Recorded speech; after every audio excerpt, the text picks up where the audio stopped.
Italian super কাপের শিরোপাটা যেন নিজেদের সম্পত্তি বানিয়ে ফেলেছিল মিলানের ক্লাব ইন্টার। এবারের ফাইনালেও তারা যখন এসি মিলানের বিপক্ষে 2 গোলে এগিয়ে গিয়েছিল, মনে হচ্ছিল পরপর 4 বার চ্যাম্পিয়ন হতে যাচ্ছে লাউতারোরা। এরপরই অবিশ্বাস্য প্রত্যাবর্তনের গল্প লিখে ইন্টারকে 3-2 গোলে হারিয়ে শিরোপা উৎসবে মাতে এসি মিলান। ম্যাচের প্রথমার্ধে যোগ করা অতিরিক্ত সময় লাউতারো মার্টিনেজের গোলে লিড নেয় ইন্টার। দ্বিতীয়ার্ধে 47 মিনিটে মেহেদি তারেমির গোলে ব্যবধান বাড়ায় তারা।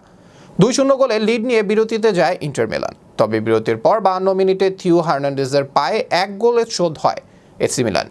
ম্যাচের 80 মিনিট পর্যন্ত লিড ছিল ইন্টারের দখলেই। তবে 82 মিনিটে ক্রিস্টিয়ান পুলিসিচের গোলে সমতায় ফেরে এসি মিলান। এরপর যোগ হওয়া সময়ের 3য় মিনিটে আব্রাহামের গোলে ইন্টারের হৃদয় ভেঙে শিরোপা উৎসবে মাতে এসি মিলান। আর 2016 সালের পর প্রথমবার এই প্রতিযোগিতার শিরোপা জিতে নিল এসি মিলান।